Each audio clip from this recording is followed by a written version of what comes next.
So we had like a little bit of a lead into this session at the end of session 0. Whether you remember any of that or not, it doesn't matter, because what we're going to do is we're going to start with Lovejoy. Lovejoy, you are fast asleep, and you're slow. You're into that sort of moment where you're just starting to wake up, but you're feeling incredibly groggy,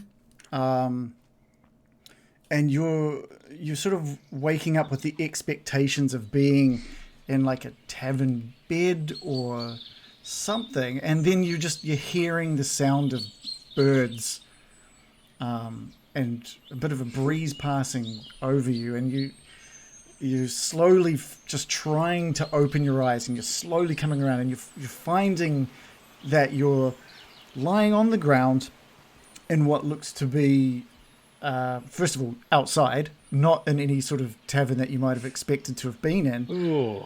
But you're outside, and there's a canopy of trees up above you that you're looking up at, and you can tell from the sunlight coming through that it's probably already like 11 o'clock in the morning, maybe even midday.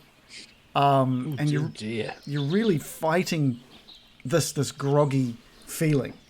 Ooh, I feel like an absolute bag of shit, if I'm honest. Oh, this is terrible. Oh, where am I? So you're looking around. Give me an investigation roll. Straight into the rolls. Yeah, that's what I like. That's a 13 plus. You're not gonna like this. Plus 4. I love it. 17 total. I absolutely love that. So you're able to see around you, despite this groggy feeling in your head, and it doesn't feel like any hangovers that you've experienced before. Something just doesn't feel too right in your head, and you're looking around and you're seeing now sort of what's been laid out around you, and you can see two of your friends, Biko, who you see still sort of curled up in his bedroll. Fetal position. Yeah, in a fetal position. And Gildan as well, who's just like on his back, like hands by his sides, fast asleep, but like in a really strange, like straightened position. And there's a tent that's been set up next to your bedrolls, and there's a burnt out sort of campfire. But straight away, something is missing. The merchant group that you've been traveling with, it's all come together now. You were meant to travel far enough yesterday to get you to this small town. You can't remember what the name of that town was. And then you were told we had to go foraging for stuff before we got there, and the rest is a bit of a blur. Lots of partying in the woods, but no one else is around. Dear. I've not got a good feeling about this at all. Gildan, wake up! Biko. Oi, lads. And I go over to Gildan, and I kind of nudge him in the ribs with my foot. Gildan. We're outside, man. We're outside in the woods. And I don't think we're meant to be in the woods, are we? We're meant to be hanging about with all the other merchants, and we're meant to be... I don't know what's going on, but this doesn't feel good, man. Oh, good morning. Well, I don't know whether it is. It seems like a pretty terrible morning, really. Gildan, you're sort of having that same grogginess and trying to really fight to open your eyes and wake up. And again, last night seems a bit of a blur for you. You remember some sort of... there was like a group encouragement to like spend the last night before we hit the town. Before we get to the next village, sorry, of just like celebrating that you were almost there. Really, it's weird encouragement from the group to really get into the alcohol. Oh, do I have a headache? Or just groggy? There's no headache. And can you give me just a wisdom roll? Yes. Wisdom. 5 plus 5, apparently. Okay. The thing that you kind of, now that you're really thinking about it, you swear that you really only even had like one drink. You weren't really that keen, and you can remember having one drink, and then that's kind of all you can really remember. Oh, I feel a little groggy. How about you guys? Where's everybody? Wait, Biko, wake up, man. Pika! I don't remember you doing that too often. Jesus. Guys, I didn't. Yeah. Nah. Are you all right, son? Binko, you're also feeling incredibly groggy, but there's you recognize this like flavor like in your mouth. You've kind of got that sort of dry mouth, and there's a bit of a taste to it. Can you give me a wisdom roll as well, please?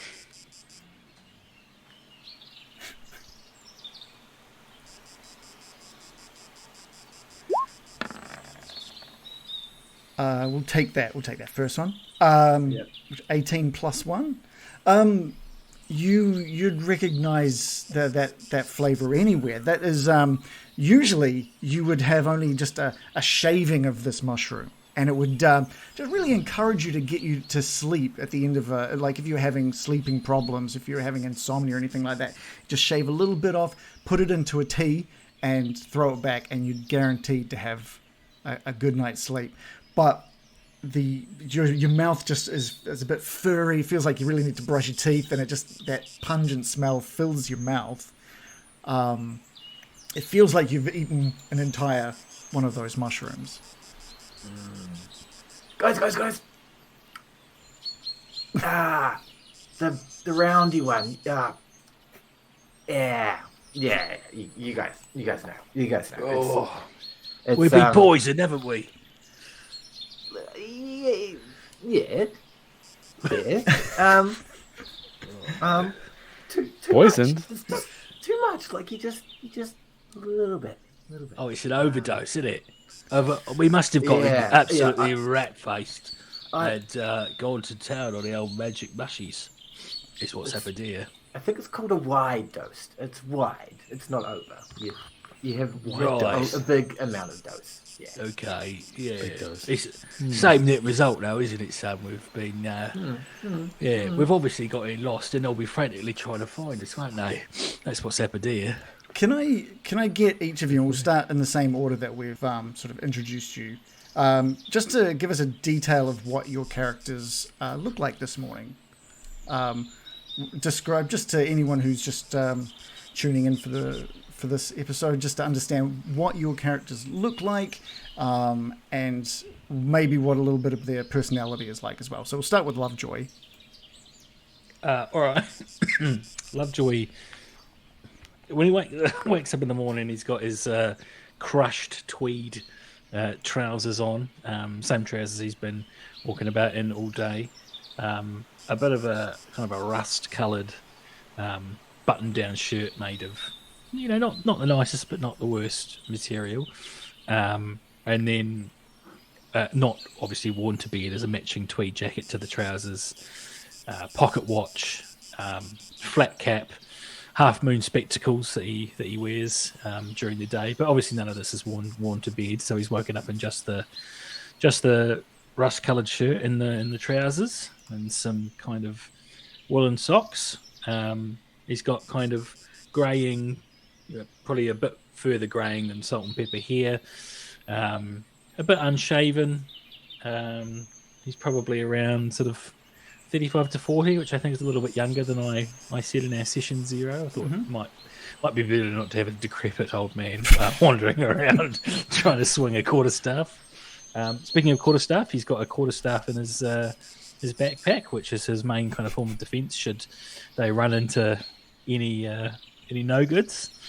And yeah, as I mentioned in the session 0, he's a failed antique stealer who's been following this merchant band around, trying to either find interesting things to either on sell or to sell them a few of the trinkets that he's managed to collect. But yeah, I Cool. probably don't need to go too much more into the backstory. And once Lovejoy gets up off his bedroll, what is he likely to be sort of doing to investigate like the surroundings?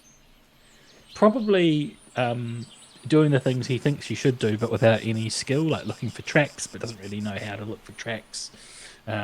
Sort of peering into the woods surrounding them, just to see if he can see anything through them. And of course, this tent is here, and you said we didn't know much about what had happened, which makes me think there's a tent here that we don't really know what's inside. So probably get the quarterstaff and just poke one of the corners back to have a look inside the tent. Okay, cool. This is going to be Gildan. That's right. I always forget the name. Gildan. That's fine. Do you want to describe Gildan and sort of what he's getting up to now that Sure. he's woken? Do we normally sleep in a tent overnight? Is this our normal sleeping arrangements, or are we Yeah, in I'd a say wagon? that Or there've been times where there has been the distance between towns or villages has been quite a decent size, and that you've taken it upon yourselves just to sort of move yourselves away from the beaten path, just to remain safe away from any bandits that might make their way through, and spend the night safely. but we would normally be sleeping in outside, but with a big group. So. Yeah, there would be like there'd be a couple of wagons. There'd be 3 or 4 tents. The group you've been traveling with is decently sized. Like a dozen or so. Yeah. Okay. Oh, Gildan is a large man. He's like 6.5 foot and big, but doesn't look. He's big, but doesn't like. He's not cut. His muscles aren't cut or anything. He's just quite chunky. He's got a big chin, bald, red nose, and normally he would wear. Well, he's a cleric. He normally wears big armor, but he sleeps in his pajamas, or they're actually his priestly vestments, but he doesn't really use those, so he just uses them as pajamas. Nice. And he has candles Okay. around him. I'm glad we did this. I thought he was a dwarf the whole time. I'm really glad that he was 6 foot something. I thought he was short. He is as a well. dwarf. Yeah. He is a very tall dwarf. The tallest of the dwarves. Did you actually think he was a dwarf? I thought we'd been over this in the chat and no. in session 0 that he was small. Yeah, I thought he was No. a human, but very small in height. Oh no, he's big. Okay, great. And once he sort of gets up and the fog starts lifting from his mind, what would Gildan likely be doing to try and figure out what's happened? Well, Gildan is, I would say he's a kind and helpful person. He means well, but he's not super sharp, I would say. So he's probably just looking around close to him and patting himself down, looking for a glass of water and rolling up his sleeping bag. Okay. And yeah. Okay, great. Biko, why don't you tell us a little bit about what Biko looks like, and sort of how he's going to spend those first couple of minutes once he realizes you've all been just left alone. Sure. So Biko's a dwarf. He's got black hair and a black beard. He's wearing leather armor, which looks to be from a multitude of different vendors that it doesn't really match. And he's 28, and he's at the age where he realized that his own personal hygiene is now up to him, and it's not going well. It looks like he's just fallen asleep in the spot where he fell last night. So he's got a little bit of drool on the side of his face, which he's trying to hide in his beard. And currently he's kind of ignoring his surroundings and just starting to do his morning stretching routine. He's relatively middle-ish height for a dwarf and weight, and he's not cut, but he's not a beanpole either, so he can tell he cares about his physical well-being, so he's going to start with some stretches. It doesn't really look like the actual stretches, but he's going to do them nonetheless. It's like self-taught sort of. Yeah, nice. Can I get a just a perception roll from everybody? Okay.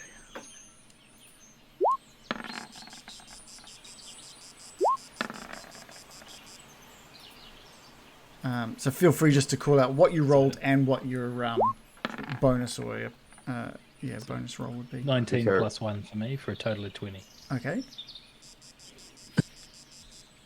Beaker rolled a 6 plus a 3 for a total of 9. Cool. And a 16 plus 3 for Gilden. Okay. Okay. Cool. No, 13 plus 3. While Lovejoy, while you're sort of looking around and you look over at Biko doing stretches, he doesn't seem to have noticed it yet, but there's like a little note that has just been pinned to the front of his armor. Oi, Biko, Yeah. Biko, Yeah. what's that thing on your front? I've changed my voice, haven't I? To more of an Eastern Cockney already. But Biko, what's that thing on your front? You got something on your front, man. It looks like a little handwritten note or something. Oi, it's right there, down there. Oh, yeah, here you go. Yeah. Oh, thank you. This is odd, isn't it? So you didn't put this here. What's it say? Let me just get my spectacles on. And he does that thing that old people do when they're trying to read like the TV guide when they start out here. It's a note, and you recognise the handwriting straight away. It just says on it. It says, "Not everyone wanted this to happen, but voting occurred while you three were doing you know what, and it was settled. What? Sorry. I hope What? I hope you can forgive me for not letting you know. Please, don't try and follow us." Well, you said I recognise the handwriting immediately. Yeah. Who's it? It's just it's one of the people from the merchant group, one of the younger women in the group. She signed it with an L at the bottom as well. Well, her name Right. What's is her name is Al, and that she always thought it quite funny that she could just write a single letter to be her full Right. name. Her name's like ELLE. Isn't it? Correct. Yeah. Oh no, lads! I've got some. Oh Jesus, my fucking head is killing me. I've got some bad news. I've got some bad news, lads. Look at this note here, right? It says, "Don't try and follow us." There was voting that occurred. It's like that game we used to play back in my hometown called Survivor, where people will vote and then someone has to bloody bollocks off home. It looks like we've been left for dead. And they said, "Don't follow us." Oh, What? Don't follow who? the merchant group. Come on, man. What? Gilden, we've been abandoned, man. Oh, They this wouldn't is leave. not- They wouldn't leave us. They have left us. It's here in bloody brown and a lighter shade of brown. That's the problem, though, right? Like, you never want to read things. Read things as, nah. This is your find someone problem, to Vic. talk This to. is why you never made it in the medical profession, son, because you've got a low Just opinion of causally reading text. related. Just causally related. Yeah, I'm starting to see why you're not a full-blown physician, man. That's Now if Oh, something's no. full blowing, then I can address it with a little bit of, you know. I don't think mushrooms are going to save this one, man. Oh, So they've left us behind. for dead. And you know who's done it, don't you? That young lass that you've been cavorting with, Gilden. You were in her ear. I haven't been Been cavorting in her with ear you. with your bloody religious bloody mumbo jumbo, talking about the light and sign up to this and get on a newsletter for that and give us Yes. money for that. She was- She's obviously I had her well on the enough hook. for you. Well, I think she's wriggled off there because she's bloody buggered off with the rest of them. I'm And you pretty know sure what? she'll be back. Don't She you won't worry. be back. I don't think. What's going on here? Because you guys can read, can't you? Have a read of this. Have a look at yourselves. You guys done your stretches yet?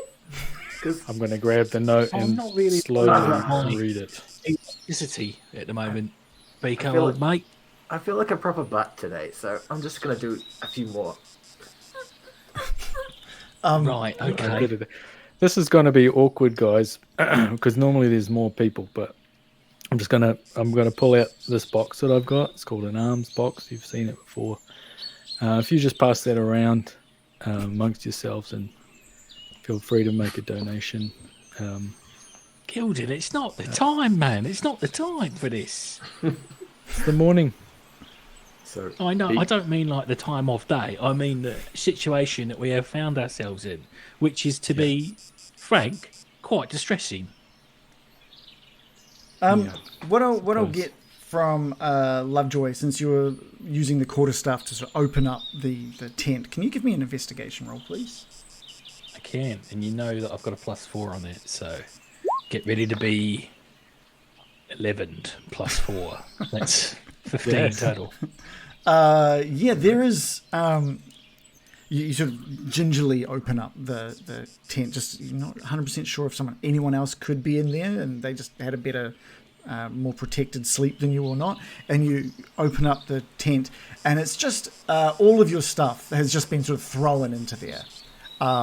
By who? And you can thinking back now, and there was. You do remember as you were falling into this deep haze yesterday.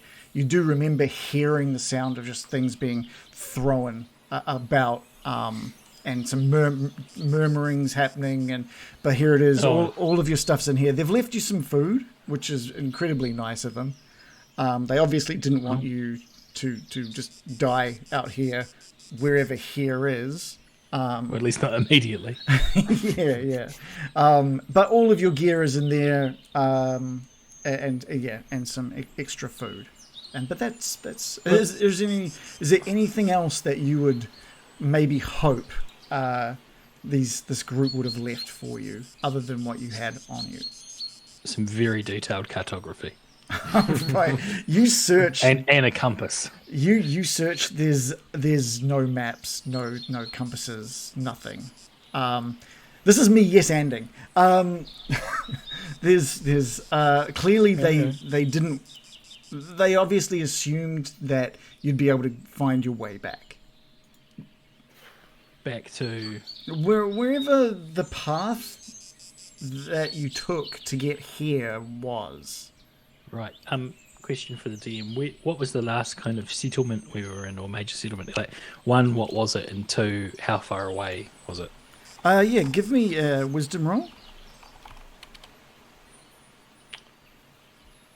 No problemo. It's a 4 plus 1 for 5. You remember you were going from like Waterdeep. Waterdeep to. But you've been. But that was you left Waterdeep. It's on the tip of my tongue. You left Waterdeep quite a long time ago. It's been days since you left there, and you're trying to remember where it was the group was going, but you're not sure if you ever really asked or cared. You were just. It's not coming to you. Can we say that there's some good berries that have been left behind in the tent? Sure, that can be some of the food that is left for you guys. Ooh, things are looking up, chaps. Precisely 3. 3 good berries are in here. That's like a magic potion. That's like bloody manna from heaven, or a good berry, really. Nice. Ooh, and all our stuff's here, so at least we haven't been robbed. A little bit of food's here, so all we need to do is head back to Waterdeep. So, sometimes in life things don't work out, do they? So let's just chalk this one up to another massive loss, and get on with the rest of our lives, shall we? Beaker's going to walk up to Lovejoy and just grab his foot and slowly start to just do some muscly moves like you were a chiropractor. It'll feel better soon. Don't worry about it. It's not even bloody bothering me. What are you doing, Beaker? It will later today. You just yeah, because you're bloody dicking around with it, man. Can you not do that on my foot, please? Taste that. See? I want mushroom. Keep that in your own mouth. I know what it is. Is this what they meant in the note when it said doing what you know what? Give me a wisdom roll, please, Gilden. Oh. Whiz. You're trying to piece together what was it out of all of the things you were doing yesterday. Plus 5. I'd say you're thinking, and you know exactly what it was. You've pieced it together, and you think you know exactly what it was that would have caused them to make this vote. But I want you to tell me what it is that the three of you would have been doing. Maybe it's something that you guys often get up to, and it just has just been eating away at this group for the last couple of weeks worth of travel. Well, I mean, it could be chiropractor sessions, or Yep. They help so many people. It's just going to be a numbers game, and they'll help someone as well. I would say farting competition, but I think Lovejoy is too high class. Is Lovejoy For too this. high class for that? Well, probably in title and family name, but not in practice. Right. Because he's actually quite good at it. So we've got Gifted. chiropractory, we've got regular farting competitions, and I think, like Lovejoy said, the constant bothering for tithe from people who maybe aren't as bought into your God and religion as Gildan Well, they were is. definitely going to join. Well, you definitely thought they were going to join. That's for sure, and that probably added to the frustration. What I'll get next is just an investigation roll, as each of you sort of just take a look around the outskirts of where you are, looking for sort of any clues.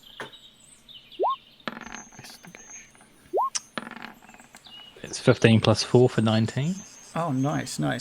Okay, Lovejoy, first of all, Biko and Gildan, you both find a path that sort of leads off to the southwest. Lovejoy, you sort of note that and continue on your investigation around, and you see another kind of more hidden track off to the southeast. What's going on down here then?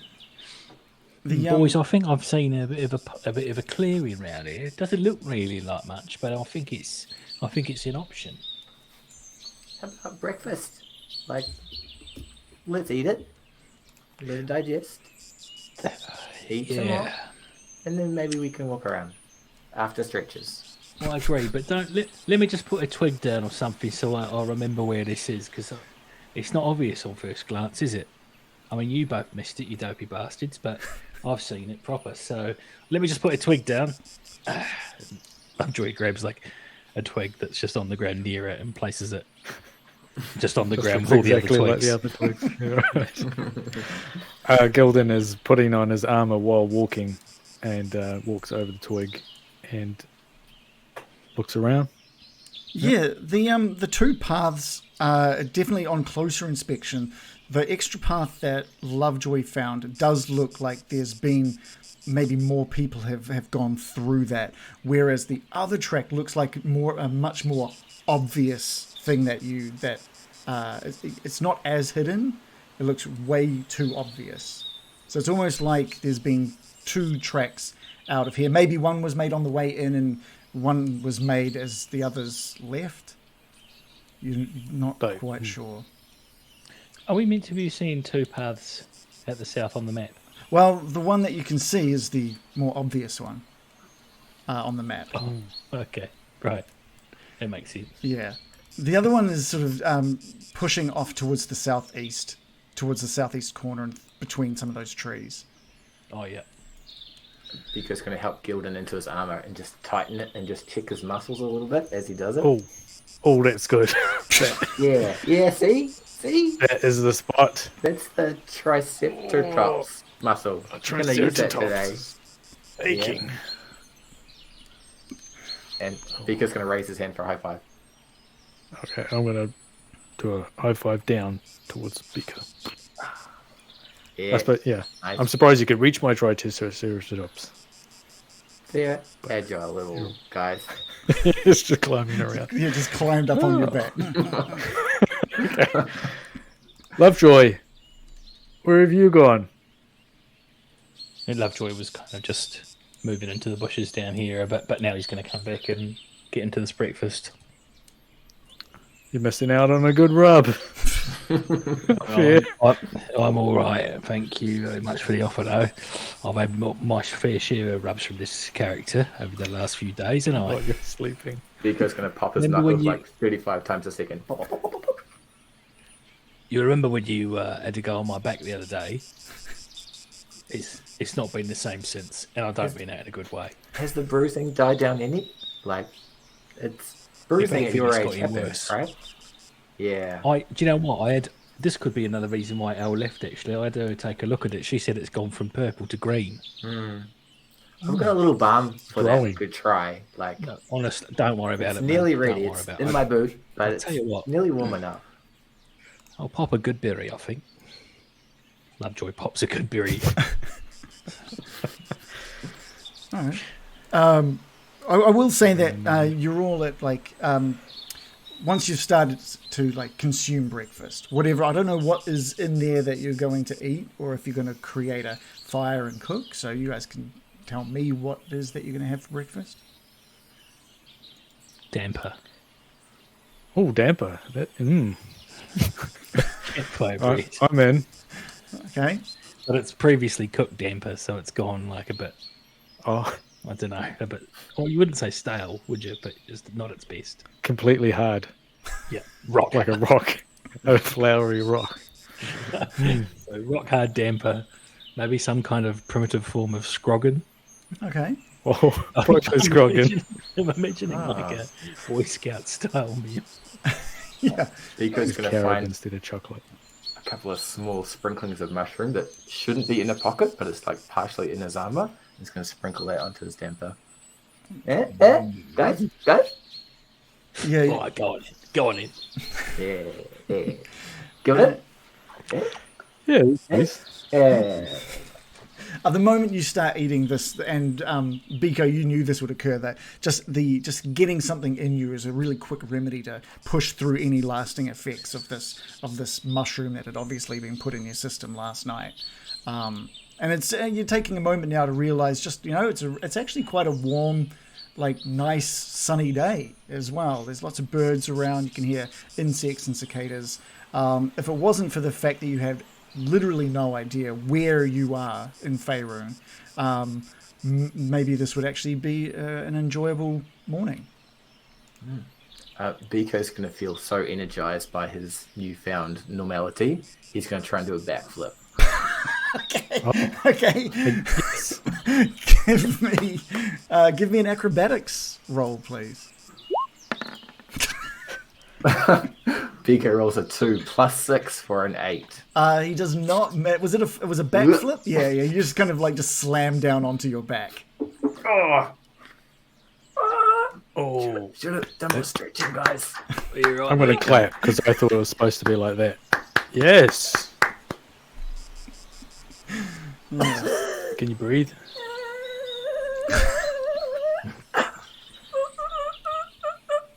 Have a Biko's mushroom. gonna lie down for a bit. That'll sort you out. Have one of your special mushrooms. I do feel better after eating that. I'm chewing on this rock hard damper and eating the stick as well, not noticing that they're both as rock hard as each other. I notice halfway through that I've been chewing on a stick, but I do feel better. Lovejoy, do you think they'll come back for us? Absolutely not. Soon. No, I feel like I made that point about 6 times, and it couldn't have been clearer in the note. We have been abandoned. Do you understand what I'm saying? We have been absolutely abandoned, and I think it might be because of all your religious claptrap. You think so? They're not believers? Well, I think I'll go one step further to say that not only are they not believers, but they probably feel actively harassed by your campaign of aggressive tithing. I think as they further away they get, the more they'll think about what they've done, and P-Law will go into their hearts, tell them, This Go penal back. chat again. Oh, go back and pick them up, and you will go into the light, which is back here. This source of light here. do you think candle. P-Law will guide them to wherever we are, or do you think P-Law will guide them to this specific point, which is it really does look like a concerted effort to get us lost in the woods? It's like a smash cut to the merchant group traveling down the road, singing some of their merchant songs, and then smash, Pace. and then just like straight back to you guys around this, seated back down on the ground, eating your for your breakfast. They will feel bad though. I think there'll be a somber mood in the party this morning. They'll be thinking, have we done the right thing? Have we done the wrong thing? And you know, I mean, I don't think they're coming back, but I think they'll be propagated. I'm just going to yell out into the bushes, I forgive you guys! It goes back around. Forgive you guys. Forgive you guys. Forgive you guys. Come back! The, I think that'll do it. every minute that passes, the realization that this is it. It's up to you guys to sort of figure out your way out from here is just really setting in. All those. Now that you think about it, forced laughs and the fun that you assumed you were having with the group is starting to kind of make you wonder about a few things actually now. But hey, at least it's a nice sunny day. I can't help but feel that I should be comforted by the weather situation, but the fact I am lost in the middle of nowhere with only a small amount of food and I have no idea where the fuck to go, I just put you quite a damper on proceedings for me. Oh, damper. Oh, yeah, because we ate it. Nice one, Lovejoy. That's right, yeah. Yeah, see? We're going to be Should fine. I have We'll been catch nicer them to up. people? Should I have been more upfront with my dealings? I don't know. You're always nice. Yeah. I'm going to ask P-Law for guidance. Dear P-Law, where should we go next? And you sit and you concentrate, hoping to get some sort of guidance from Pelor. And what Pelor is the Lord of Light? Is that right? Yeah. Well, he doesn't actually Good like thing. the name P-Law, I think. It's close. Um, Yeah, many names. So he's your character. He hears Pelor quite often, right? He's lived with that gift. Yeah, for but quite he some never time. says anything relevant, or he seems to hear me, so Right. I Well, don't expect an answer, but maybe some kind of... I'll listen for movement in of a leaf or something. You hear something that you've heard frustratingly too many times, and that is just that light is love, and love is the way. Ah, fuck. Sorry, guys. He's just going on about light again. Is he? That's a surprise. I thought he was going to come good there for a minute, but no. Okay. One day. Yeah, you keep saying it, don't you? But anyway, well, So- so I don't really want to hang about here for too long. I think we should pack up our things, and I think we should get going back to Waterdeep. And Okay, well, I'll follow you. out of the You two always paths, know what to do. out of those two paths, the more hidden one seems to be the path that the others have taken as they cleared out. Now that you're sort of looking at both, one looks like maybe a fake path or maybe an old path, something to maybe confuse you. The fake path. As in something that was designed to go deeper into the woods, maybe. Something that was designed to maybe... It's too get you- obvious. Yeah. Whereas this Too other obvious, path, isn't it? it looks like it was delicately made, almost like they were trying to hide their tracks as they made their way off. Yeah, that's what I'd do. If I was going to abandon you guys, I would sneak right off down here and I would put all the grass back, covering up where I've been. So that's clearly what it's been. So this will get us to a main road anyway, and then we can all go our separate ways and forget this whole unsavoury thing ever happened, eh? Sounds like fun, guys. Let's go. Okay, Hey, I'm going hey. to roll up my tent or whatever, my bedroll. Yeah. Lovejoy does the same stats. Grabs his things from the big tent, which is like a big pack. Yeah. And then rolls up his bedroll and puts it on the end. But before he does that, he rummages through the pack and goes, right, little special treat. Who wants to see my magical brass shaft? I love this thing. All right. We'll have a little demo of it. Now, we won't be touching it, will we, Biko? Do you remember when you tried to get your hands on it last time? So We'll be good. touching the old brass shaft. And Let me touch the shaft this time. Lovejoy reaches into his pack. There's a big sigh of relief when he feels it. And then pulls out this small... It's like the size of, I don't know, a TV remote or so. made of brass, lots of weird inscriptions on the side of it. Puts his fingers on it like he's kind of playing a recorder or something, and then tips it upside down, and water magically flows from it. He takes a wee sip from it, pulls it onto the ground, takes another sip from it. Hey, he's pretty good, isn't it? Pretty good. Best thing I own. This best thing I own. Have you got a Very name? lovely. Have you got a name for that thing, or is it just the brass shaft? Shaft. Kimberly.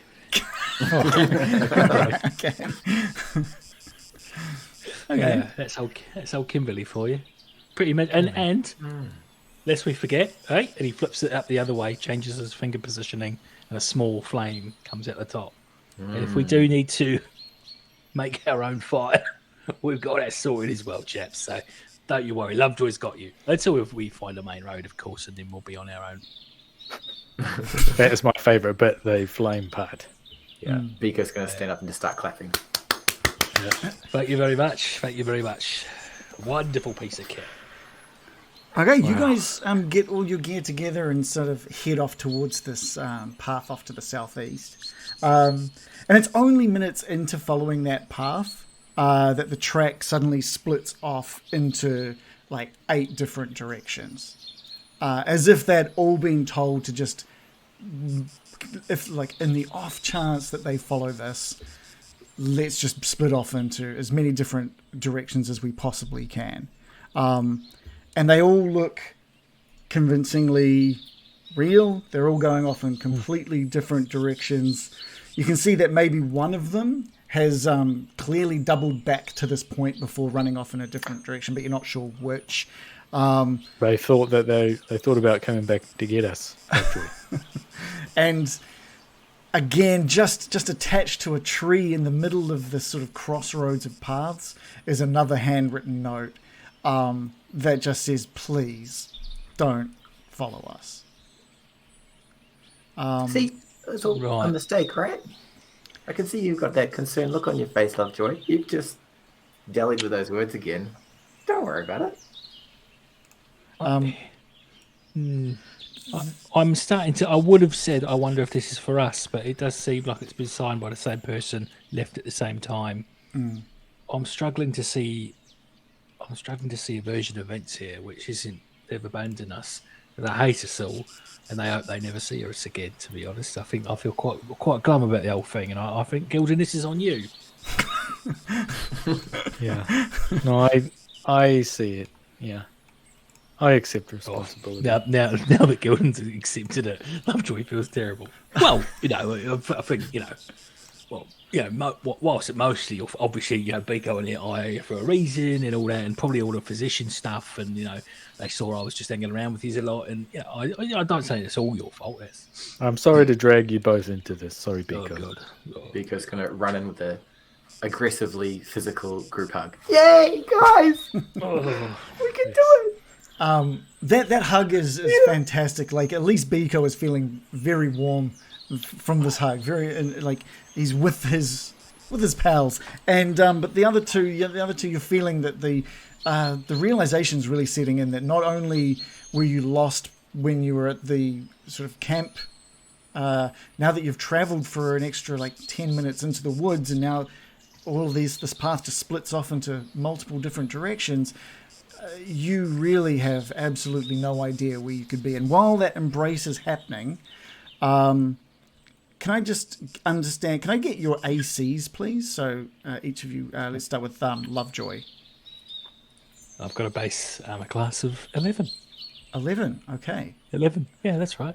What of it? Gildan? Fine. Will be a shame. 18. 8, okay, nice. And Biko? 13. 13, okay. Lovejoy, you're the first to notice this stone just thuds straight into the side of your head. Thunk, just a small stone just like slams dunk into the side of your head. Gildan, one of these stones just whizzes past your head. And Biko, a small stone just thuds into your armor. Just dunk. I think a bird must have dropped that. Oh, Sideways. he would have been flying, wouldn't he? Oh, I think I heard You him. okay? Biko. Yeah. God, was that you again? Like, don't do it, man. It's annoying. Where did that come from? I'm gonna look. It seemed to fly past my head from Give me an over there. investigation roll. I'm good at these. -1. Minus 18 -1.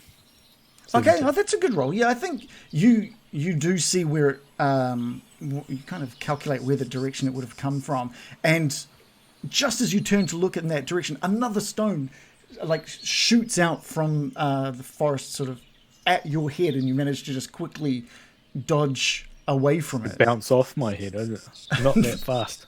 No, you managed to avoid this one. Alright. I should say another I should- one. Should say it managed to miss you, I guess, would be the best, the appropriate way to put that.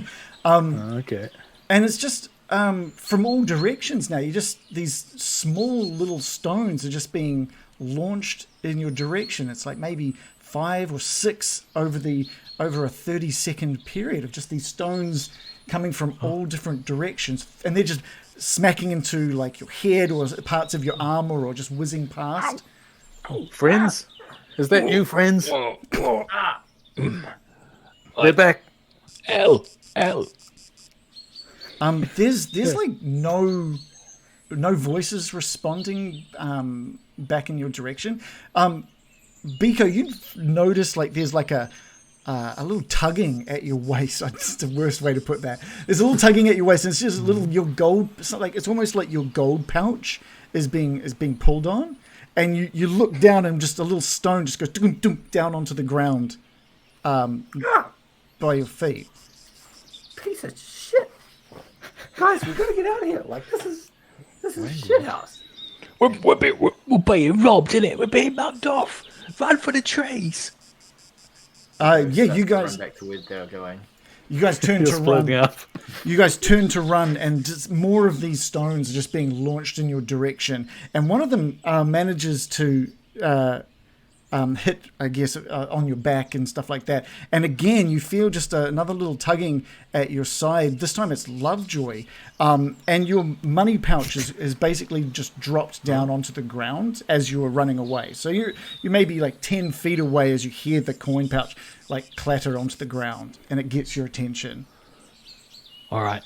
Well, Lovejoy would turn around and knows that, he's already in a bad situation. He can't afford to lose the money he did have, so he's going to start hearing back to where he thought the drop was to try and retrieve it.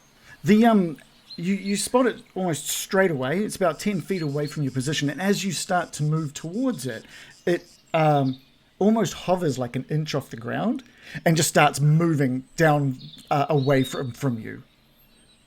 What the bloody hell? What's going on here? I think Lovejoy calls out, "Oi, me pouch is magically wandering away." Magic money. And I it's don't get it, Lovejoy. What do you mean? That's stupid. Ow! Can I cast a spell? Can I cast Ray of Frost in the direction of my pouch? yeah, please. My hovering pouch? That's a 19 plus 5 for a 24. Yeah, it's managed to get like another 10, 20 feet away from you as you launch Ray of Frost into it, and it hits. What is Ray of Frost? Is it just like a? It's a frigid beam of blue-white light. All right, are you aiming directly at the money pouch? Probably sort of just under the money pouch. Yeah. Okay. Cool. You launch Ray of Frost, and you hear just this, and the pouch sort of tumbles down onto the ground, and you see just a swarm of these tiny little stones rush towards that money pouch, pick it up, and dart off to the east. My pouch! My bloody pouch! We got it! And you can hear as they run off. This is Many golems. This has gone horribly south, guys. We're not only being robbed, but it's the copyright infringement at the same time. Tolkien estate is going to be on us. But it's also not letting up. You're still getting these small stones being thrown in your direction. They're not hurting. They're not like damaging you, but they're a nuisance, and they're like there are different. Well, we'll see what do you guys do. I should say. Beaker's going to rush over to Gildan and Lovejoy. What the hell are you doing? The frost and the rocks. Come on, guys. He's just going to be incoherent. I'm going to start running after your money. Look, Excellent. I need that money. I think I'd be because Ray of Frost is a is Ray of Frost a cantrip? Yes, it is. Mm-hmm. I think I'd be just Ray of Frosting as soon as I feel like I could again, just firing these rays off in the general direction of this money pouch. Yeah. Okay. So, give us another ray of frost roll. This time it's a 10 plus 5 for 15. Okay. Cool. What happens here is that there is every time that you're running for like 2 minutes through the woods, like branches are whipping past your head. You're trying to keep an eye on this little money pouch, and you're launching ray of frost after ray of frost down in it. And every time you do manage to hit, more of these little stones come rolling through, grabbing it and run off towards it, and it's leading you towards this large oak tree. And they just just at the last moment, just as you're nearing them, they disappear down into the small opening at the base of the tree. And it's maybe only about 20 centimeters tall, this little opening. I don't know what that is in feet. 10 inches. It's about 10 inches tall. And about maybe 8 inches wide, just this little opening. And your money pouch and these little stones have disappeared down into that. Oh, you it's absolute bollocks. What you have noticed is every time you did manage to hit, at that point where you launched one of those ray of frosts, has been one of those small stones. So whatever it was, you managed to hit some of them. I don't quite know what's going on here, fellas, but I seem to have been robbed by a pack of magical pebbles. How much money did you have? Enough. I had well enough, and the other thing about it is it was all I had as well. So you can forget your bloody tithe, because I can't even buy a pot to piss in at the moment because it's all been neck desolate. It's been half-inch by these little stone. You were going to give me 15% too. Well, I'm going to look into the hole. I just try and stick my head in the hole. Okay, yeah.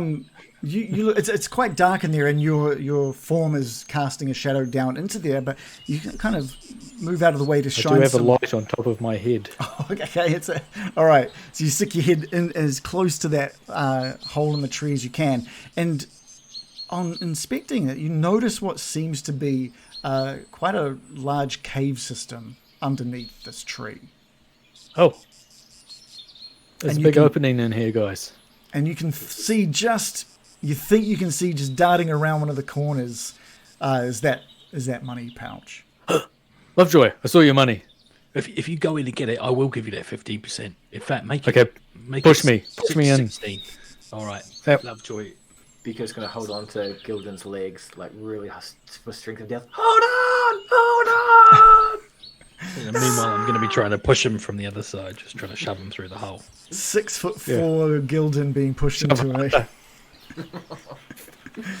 All right. I'm going to try and rip open the hole. Yeah. Give me a strength roll. Okay. Strength. I have a +1 for strength. 9 + 1 for 10. That's enough to start peeling away bits of bark, and the realization that the bottom half of this tree is kind of rotted away a decent amount, and you're able to pull away and snap away enough of to extend this hole that you believe you'd be able to get into it. And if you could, at your size, I don't think Biko and Lovejoy would have any issue either. Okay. But it's also enabled a lot more light to be sort of cast down into that cave. I'll peel all like this. You can just hear from he likes it. Pilo. Oh, that's a Okay, relief. it's done and I open up. don't. Can I slide in? Yeah. It's a little bit of a drop. It's maybe like a 3 or 4 foot drop down from ground level to the sort of the floor level of this cave system. How Just many going feet? like an It's only like 4 foot drop. Oh, 4. Yeah. four. I'll just go in like an enormous chunky snake. Yeah. Gildan slithers his way through the hole in the tree, making sure not to Is harm the himself. cave damp at all, or Is the what? Sorry. is the cave damp? Is it? What's the aura of the cave? Is it dripping? You know how sometimes. Try to drink one. Well, Gildan, when you get down into the cave, you do notice that while it's not overpowering, there is a sort of an unpleasant smell of like damp moss and stale water, sort of instantly recognizable. It's a bit stinky in here. Is it mushrooms? Could be. This is the place you find them, isn't it? Definitely. From everything gotta you've be. told me about in Biko, this is the place where they would be growing fungus for sure. Let's do it, guys. Let's just get in there, get those mushrooms, get out, maybe find some money. We'll see what happens. Yeah, Well, come let's- in. let's find the Stinky. money, I'd say. Let's definitely find the money because we need that. There, Lovejoy slithers in. Slither in. The hole's fine. Biko's going to do 30 seconds of stretching and then slide in as well. Okay, great. And we'll take a 5-minute break here. He's quite the stretcher, isn't he? Biko? He Loves a it. stretch. He gotta must look be after very your health. limber. This is what he's stretching for, though. This sort of This is it's coming happenstance. handy. Those backflips will do it. You've got to stretch those out afterwards. I'm just hopping away for a drink. I'll be back in a mo. All right. Nothing straightens you out more than like slamming your back down into the hard ground. Also, be back. Okay. That's just conventional wisdom speaking for you. You can just respect that. Yeah. Now, do you have have you got your ice block ritual? Is that making a comeback? Probably not with the beard, actually. You know, like already it's 90% in my mouth. So Right. I'm not sure how you manage it, man. I make sure I just eat what gets in my mouth, basically. Ah, yeah. Once it goes in, it never comes out. Exactly. Yeah. Like the whole then. The great Hadricorn just said, "Oh dang, I just tuned in." Well, we're just having a quick 5-minute break, then we'll be getting back into it. So yeah, you've missed some good stuff though. I'm just having a quick look at the chat, see what's been going on. We had a raid and I missed it. Man, Natural 20s, thanks for giving us that raid with your 5 people, 5 fine folk. I do love that you guys all just decided to slither down into the cave. It's fantastic. Let's have a look. Looks like a few people were late, but that's all good. It's just session 1. We haven't done anything overly important yet. It's mainly just been scene setting and getting to know the characters, which has been good. But yeah, let's talk about the fact that you're back, Reese. Someone said this character seems quite different to Sig. Yeah, figured I'd try something different. I think I've only done like 74 different voices, so we'll see which one I can launch. I like it. I think that's great. That's great. You'll end up landing on one that fits. I think Adam's kind of bounced between a couple of different accents as well. You guys will all land on exactly the right thing. The same voice. Everyone will just have exactly the same voice. Gar Man says that he's enjoying the group dynamic. So am I. I think you guys are awesome so far. Everyone, I love how handsy Biko is. I'm enjoying that. And we've even, just like clockwork, we've got the question of the week as well. So we'll have to make sure we get that in. We might as well start. Oh, everyone's back. We'll do it right now. Question of the week from Larp Kiwi is, what are you most hoping for from this new campaign? I'll start. I'm hoping it'll be good because I am now very invested on making it be good. So we'll see how that turns out. First time doing, I've made heaps of notes and I've talked to a few people about kind of the start to end of the entire sort of campaign, and I've had a lot of positive feedback about it, but there's still a couple of things missing that I need to flesh out to make sure it everything makes sense, I guess. Yeah. How about you guys? What are you guys hoping to get from this campaign? Some cool world building. All right. Cool. Yeah. A reprieve from the drudgery of everyday life. All right. Okay. So better deliver, Reagan. Yeah. Shit. Because I was gonna have like the main campaign is basically just office work. It was just gonna you guys find an office. Oh, that's fine. I guess. Yeah, it's regulations and Nice. red Yeah. Lots of compliance work, I Yeah. hope. Lots Mhm. of crossing regulatory, T's and dotting I's. Forms. subsections. Attention to detail required. If we did go into this tree and there was heaps of forms to fill out Yeah. to get to the bottom. Process flows as well, right? Oh, back to step A, B, dash C. Well, I'll just make some quick changes to my notes then. Are you gonna put your hood up? I totally forgot because I didn't even do the intro. I was Really? You didn't say getting dicey. Oh, I yeah. didn't. Oh, I didn't. I that's- totally. I had a point where I was going to add it in that I completely just forgot to do. So Oh, you know when they Okay. have like a movie and they don't actually show the title for ages, or a TV show, you know, and then well, I thought they must have done that ages ago, but no. maybe we'll do it at Do the it. end of every session then. Gotten like- dicey. What, just because you forgot once? That's like that's how I work. Is if something sort of falls into place, I'm just like, that's it. That's our new thing. That's pretty much how Getting Dicey came about. So Happens. that's And it. stubbornness. There you go. Exactly. Yeah. Some Garman in chat said, "Not lasting 3 years" is what he was expecting someone to say, and I think that's fair. Fair. No, I'm fine. 4, 5. Go. You reckon we should? I can stretch this out. I think. As long as it's all in the tree. One room a year for 10 years. Yes. Okay, cool. Well, we might as well not drag it out since we've got slightly shorter playtime now that we go from 8 till 10. We might as well just get straight back into it. We're very efficient. Playtime. Yeah. D&D. And I wonder if in the tree things will be. Getting dicey.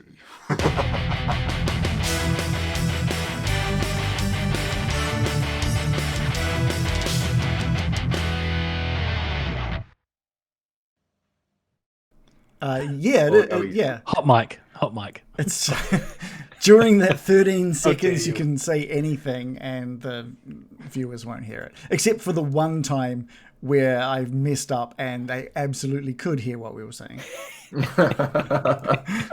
That's when we lost our deal with ADS, wasn't it? Yeah. All right, let's move you guys onto a new map. It might take a little bit to load. It might look low res for a little bit, but it will sharpen up. Yeah. Looks like N64 texture at the moment. Go. Let's just give Zelda. Yeah, it looks mint Yeah. now. Is it loaded for you guys? Okay. Mine's still looking garbage, so that's fine. Yeah, mine garbage. All right. But I like it. It's good garbage. It's delicious. There we go. Well, mine's just loaded, so that's hopefully. Shannon, you're the last, I think. To Don't make worry about me. It'll happen. a strong internet connection over there. Yeah, I guess. What's your ping? Oh, Still calculating. Okay. massive thing. You guys find yourselves at what seems to be almost a step near the one level down from the ground level, and there's enough light pouring in from that hole that Gildan sort of broke open from the tree that's filling a few a dozen feet ahead of you with light. And there is moss just growing all over the walls down here. And then the stones underfoot are quite smooth, actually. It is as if they've been used a bunch at some point. Maybe not for centuries now, but it looks like they may have been used at some point by a group of people or beings. As I mentioned before, the smell down here, it's very mossy. It's the moss on the walls. It smells quite damp. It smells like there's been some pools of water that have just sat undisturbed for an incredibly long time. And there's just a small bit of breeze coming down through that hole in the tree now as well. And it's kind of just gently making its way through the cave system in front of you. And Wafting. just wafting. There's a gentle dripping that you can hear occasionally as well. Peaceful. And the only other sort of sound that you can hear is what sounds like stone on stone. Almost like maybe some stones are dislodging from the walls and sort of like rolling down and hitting the floor. But it just happens sort of sporadically. Biko's eyes are so wide open, like almost as if he'd been stretching his eyelids each morning, doing a routine perhaps, and he is looking for mushrooms. Like he's almost ignoring the other two at this stage, just like, yeah, guys, yeah. All right, give us an investigation roll.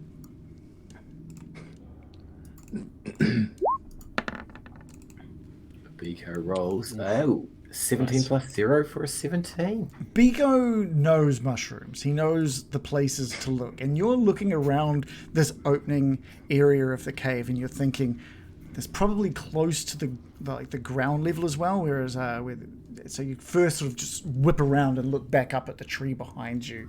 And there's a couple of small mushrooms there, but they're small, they're tiny. They're not really interesting you. You're looking for something a bit bigger, something a bit more substantial. But you can see that there's definitely hints of there's signs that there should be something growing down here. Where you are right now, there doesn't seem to be any. Keep an eye, guys. There's bound to be mushrooms down here. I'll find them and we can have them, and we've got the mushrooms after we found them. Well, Yeah, that's great. Does anyone remember what direction my pouch of money went in? I'm quite invested in that. I'm going to hold my hands together like this and say, Big P, B-Law, please light up this place. And I will cast light. Okay, nice. Well, that's how it happens. Oh, okay, cool. So what's the sphere? A 20-foot sphere. Is that bright light? I guess it is. Yep. I touch one object, I'll just touch the top of my head. Okay, cool. I wonder if I can... My hat. Yep, I've just made it. I hope as you move further into the cave, you'll notice that is working on your token as well. So, your hat just beams out a bright light that helps fill in some of those shadows that have been cast up on the wall. And as that kicks in, you hear some of that stone on stone right next to you, and almost like a little stone rolling down the stairs away from you. Was that your money, Lovejoy? No, it was like and Lovejoy's keeping his voice down now because I imagine it's echoing around this cave. Is that fair to say that there's quite an echo in here? Yeah, pretty much any sound in this cave is reverberating back towards you. It makes it feel like it's quite a maybe not an extensive cave system. It's also, by the way, it's not very high, this cave system as well. The area that you're standing in at the moment is sort of reaches up maybe to a maximum of 10 feet. But the path ahead of you is sort of heading further down into wherever this is going. And the roof kind of gets down to maybe 5 foot, maybe even occasionally down to 4 feet at certain points. No, that's not my money. That is that is stones falling off the side of this cave. Very much like we're in some sort of avalanche situation. So watch your step. Don't worry, Lovejoy. That searchlight, we can see even more now. High five, Gilden. Don't just hang on with the old high fives. Just slap. And just like reverberates. and then you hear more of those stone on stone sort of crumbling sounds. But there's also, with that sound this time, is just the jangle of coins, and it seems to be moving further away from you. But you echoing. I'm going to hustle. This way.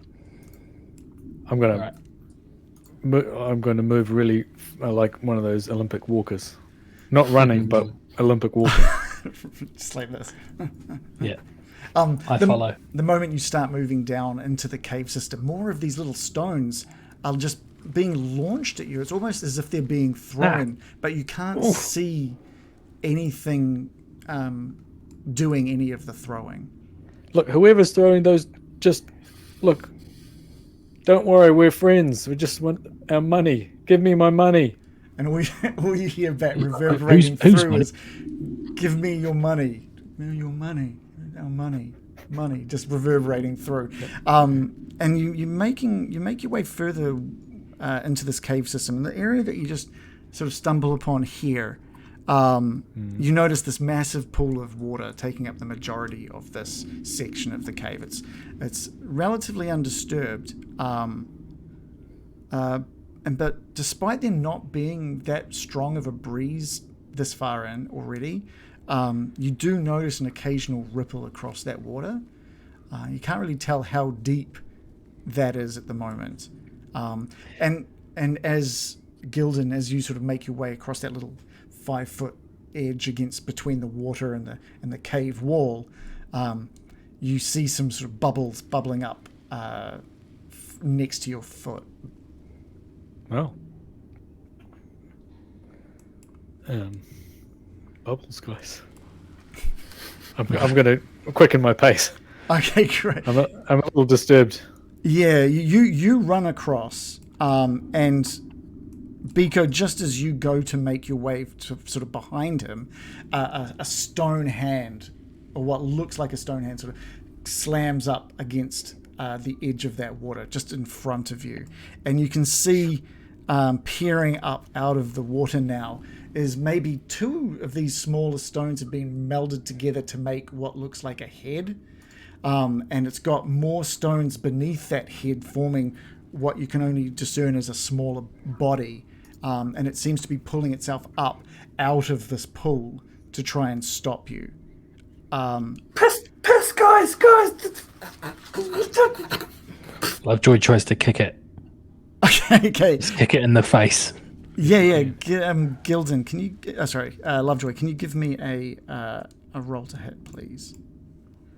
Just like an unarmed strike? Yeah. Sure. It's a 14 plus 2 for 16. Great, yeah, you kick it, dealing a pointed damage onto it, and it splashes down into the water. What I will get from everybody is a roll of initiative. So Click your tokens. click your token in roll 20 and then roll your initiative in D&D Beyond, and it should just should add you in. 8.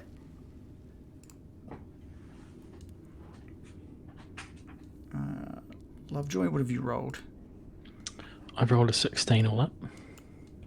Okay, cool. And Biko, here we go. Oh, nice. Cool. Biko with 21. Okay, great. Biko, we'll start with you. What this stone, this cluster of stones splashes back down into the water, and you can see just a little bit. Can you see? Let's have a quick look here. Yeah, you can see just around the corner to where Gilden is headed. You can see just down a few steps in front of Gilden, some more of these squat little stone creatures, and they seem to be about 3 foot high and effectively made up of a cluster of those small stones that you encountered earlier, the same ones that took the golden pouch. And you can see in front of Lovejoy now bouncing down the stairs, making a little sound of coins on coin and stone on stone. Some of these smaller stones now carrying this golden pouch, bounding down these stairs. Biko's going to move closer to Lovejoy and just start swearing, guys! And he'll do that for the remainder of his turn. Okay. Alright, good use of your turn. You can hear now as well the little creatures that are bounding down the stairs with this gold pouch. They're just screaming, helps! We've got some helps! As they're screaming as they we can't let them have it. And it is Lovejoy's turn.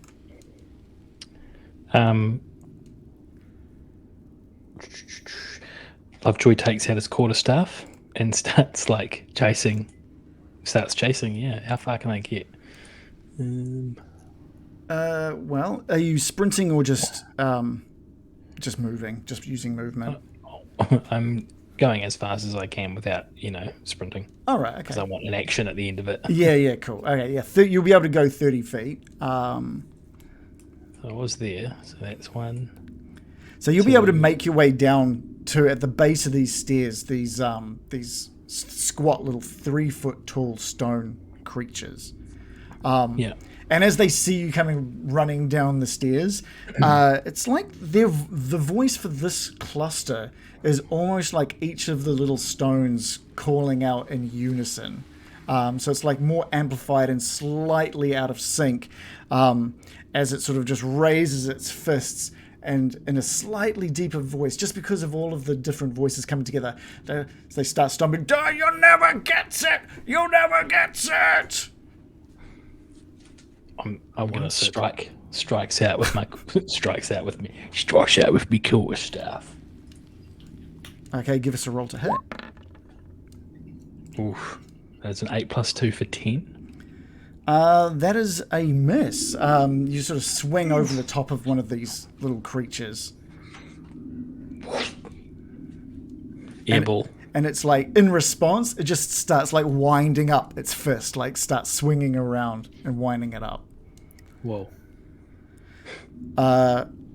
Anything else from Lovejoy? Mm-mm. Okay, Gildan. Well, I don't know what to do. I'm a little bit disturbed by the rocks coming to life in front of me. But I'm just going to run towards that one there. It's in front of the pool, the small pool. At the lower down, just to the south of Lovejoy. And I'm going to run full tilt and say, "Excuse me. I'm sorry.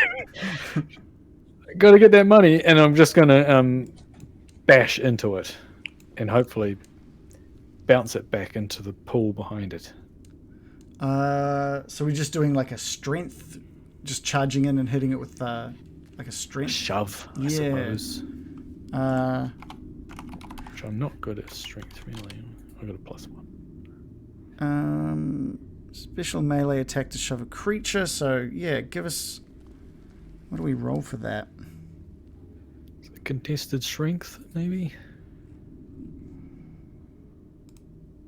How is it that we've never used the shove rules? We've done it. I think we both do strength. Is my guess.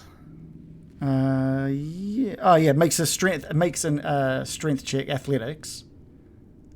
Oh, athletics. And the target can make an athletics or dex acrobatics check to either contest it or dodge out of the way. 11 + 1 for 12. Okay, what are we going to do for these guys? All right. It's going to try and dodge out of the way, and fails with a roll of 5. So you're just trying to push it down into the pool behind it? Yeah. Well, I apologize. All right. Yeah, you push it back down into it. It's not a deep pool, this one that was behind it, but it is knocked prone. Plonk. Yeah, and just splashes up. And you, because of Splashback. it's because you're so close to this thing now.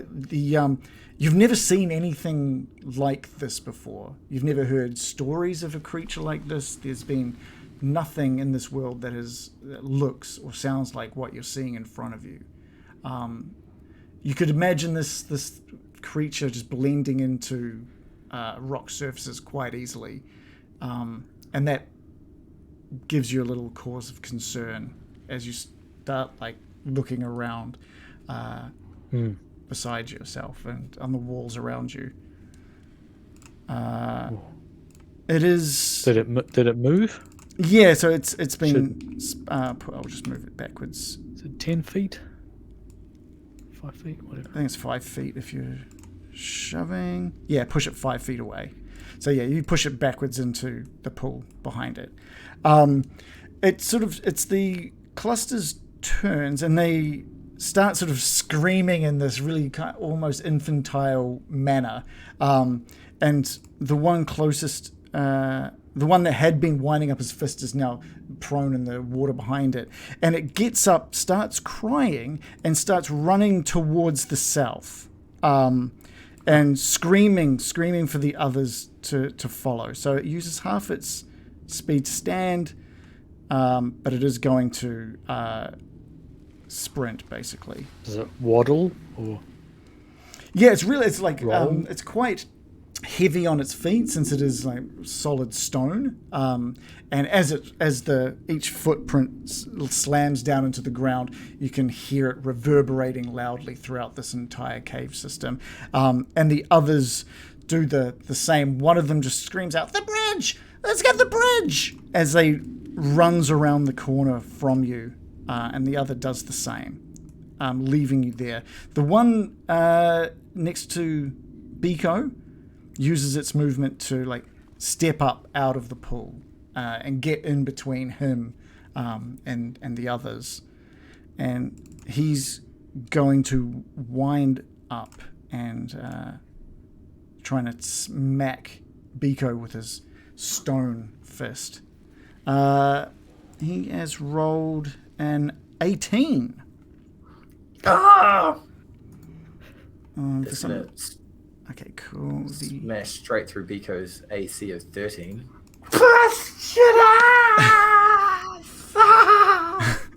doing just 4 bludgeoning damage as this stone fist just crashes into Biko's face. Oh. Son of a bitch. What also happens is, from sort of the darkness of this area that you're in at the moment, more of these stones just start pelting out at both Gildan and Lovejoy, just slamming in. And you can see, again, that there's the sound, or should say you hear the sound of that coin pouch further ahead as well. That is also making its way in. And you can just hear a little laugh, just a little... And then there's the crying from another one. It's a very weird, almost infantile reactions coming from these things. Maybe those mushrooms are kicking in again. This is weird. Biko, back to you. Biko's pretty rocked by this pretty physical injury that he's had. He quickly recalls his entire life and hasn't been injured in this sort of extent and that much, and he just starts yelling again. Danger, guys! And he's going to spend his turn just preparing for potentially another attack. Okay. Is that a dodge? Yeah. So you're readying a dodge. You're not going to attack or... Okay, cool. Reading and dodge. Yeah. Cool. Lovejoy. I think Lovejoy's heard the damage, perhaps, that Biko suffered. Lovejoy's. And then... I said Lovejoy's.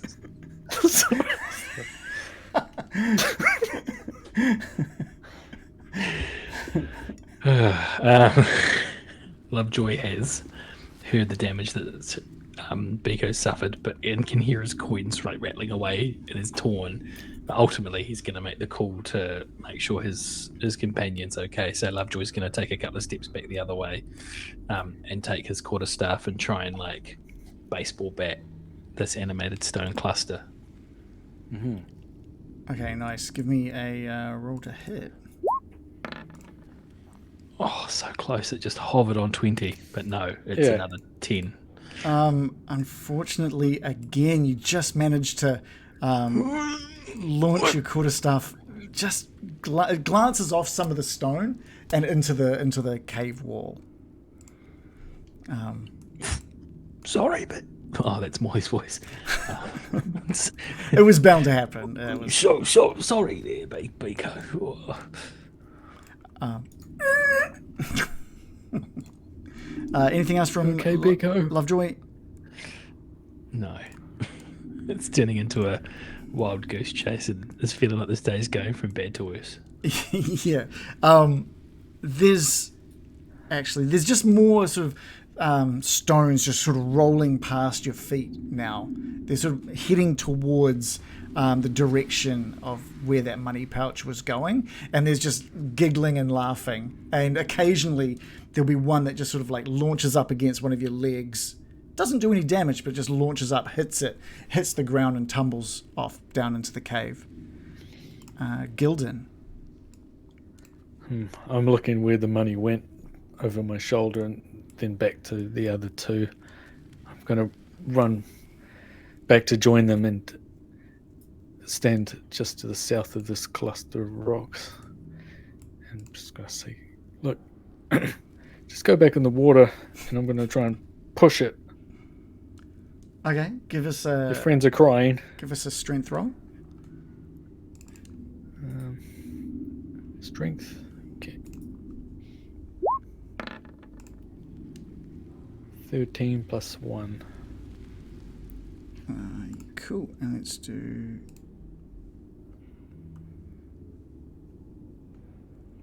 okay, that's another success. So are you trying to push him back into that water again? Yeah. All right, yeah, you managed to just grab him by the shoulder and just topple him down over into the water. And again, he just splashes down into the pool. Let's just move him into here. And he takes a point of damage as he smacks some of his rocks into the side of the ledge there. Sorry. And he goes under, and you can't really see too far beneath the surface of the water, so you're not really sure how far down that actually went. Anything else from Gildan? I'm just going to call out to Biko, say, are you okay? Hurry up. And I'm going to run back, use the rest of my movement to make it halfway back to where I was. Okay. To the south. As you get to that sort of spot, you see the cluster that was crying disappear around the corner. And you can hear wood now being sort of scraped across stone. And you can hear them going, pull! Pull! And you can hear just this wood being pulled across, scraping against stone.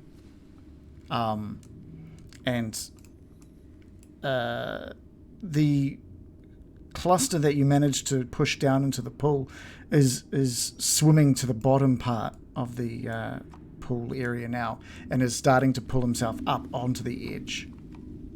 But he doesn't have quite enough movement to get fully up. Biko, back with you. Biko's holding his face in a very ineffective way to sort of stop a little bit of bleeding on his face. Almost as if he was trained to do it in a very poor way. He's going to have a flurry of emotions as he sees his friends come back to save him and then run further into the tunnel. And he sort of sees the animated stone cluster and he's like, he's had enough. Silly bastard! And he's going to run towards him and kick the head of this creature as it tries to get up out of the water. Okay, cool. Give me a strength roll. Are you trying to basically force it back down into the pool, or are you trying to do damage? Yeah, like kick it in the head as it's trying to climb out. Yeah, sorry, is your goal to like make it lose its grip and fall back in, or is your goal to damage it? Yeah, push it in. Okay, cool. Yeah, give us a strength roll. Beaker rolls a 5 + 2 for 7. Okay, and this thing has rolled a total of 17. It just like takes that kick, and it doesn't really seem to have any visible eyes on it, but you do notice that its head angles up in your direction as it continues trying to pull itself out of the pool. Beaker has a quick flashback to his father where he tried to kick him in the shins when he was like 2 years old, and his father looks down and just says, "Ineffective." Lovejoy. I think Lovejoy just runs after Gildan. Well, actually overtakes Gildan, going my maximum feet, and I probably get right to this area here, I think. Cool. So I'm just trying to follow that stone creature around the corner, presuming that's where my money pouch is gone. Yeah. You've sort of gotten to the edge of where Gildan's light is, and you're looking into the darkness now. Does your character have night vision or dark vision or anything like that? No. It's almost completely pitch black past maybe 10 feet ahead of you, and you can still hear stone on stone, but now there's like just a jangling of that coin pouch now. All right, Gilded. We need to get down there. That's my turn. I'm going to wait till the light sources here before I proceed any further. Okay. There's I think there's going to be a couple more of these smaller stones attacking at this point. I'm just going to roll a few of these.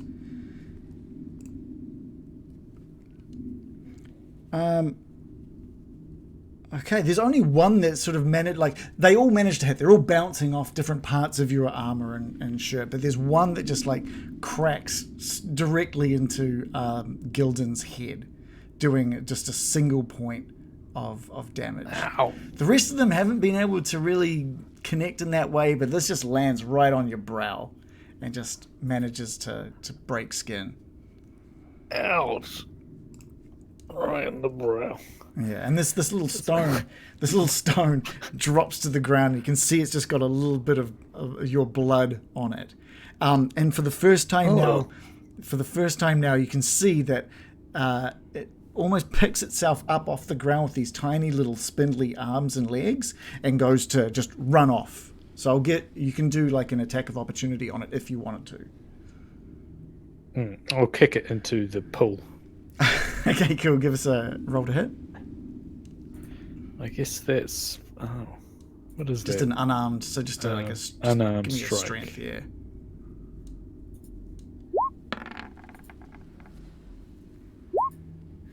Uh, 18 plus 3 for 21. Okay, cool. Yeah, you just 2 like bludgeoning damage. you just boot that thing, and so you got 2 bludgeoning damage, but it also connects with the wall, like the cave wall on the other side, which deals a little more damage to it. And you just hear like this as it flies across the cave, and then just like this as it hits the wall, falls to the ground. And for just a moment, just for a little moment there, you see just like a little blue liquid pour out of it onto the ground and instantly evaporate into a blue mist, leaving just a small stone in its place. Oh. Sorry. But you shouldn't hit people. Gildan, your turn. Biko, are you following?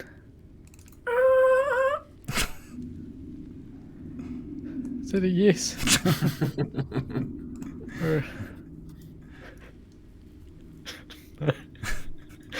Well, do follow.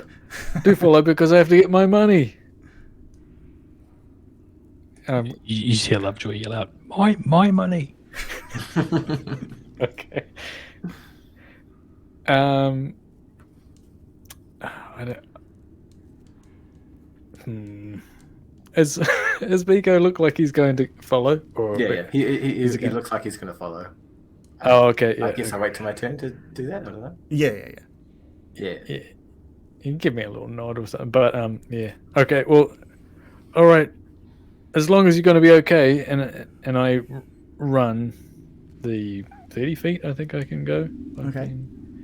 15, 20, down to about there. Yeah, as you make your way around that corner, both Lovejoy and yourself, Gildan, you see that ignore the wood that you see on the map there. That's all been pulled onto the opposing side of this little bridge area now. And what you can see is that this edge of where you're at drops down maybe 10 feet. And on the opposing platform, maybe 10 feet up from where you are, is 3 of these 3-foot tall stone creatures just finishing pulling this wood across, destroying a nice easy bridge that they had built or had placed there at some point. And 2 of them now, having finished pulling that wood across, just sort of start doing like a little mocking dance at you, while one at the back is just holding onto that little golden pouch and sort of throwing it up into the air and catching it. Doesn't have a visible mouth, but you're pretty sure it's like smirking at you.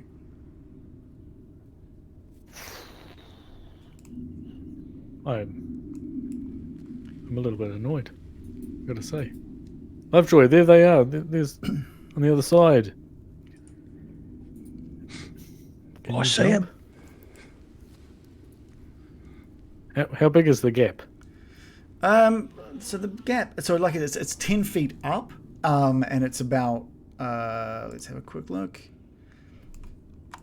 And it's about around a 10-foot gap across, and then 10 feet up. Oh, you're muted. Sorry, Shannon. How far down? 10 feet crevasse? down. It's just a small, Okay. relatively small drop down into what is a very slow-moving stream. All right. That's my turn. Okay. The little creatures on the opposing side are picking up some of the small little friends, some of the smaller little creatures, and they start pelting them back in your direction. So, Gildan, with you standing there, the 2 that aren't holding the pouch of gold launch some stones in your direction. One of them is a 17, one is a 22. Oh, you can.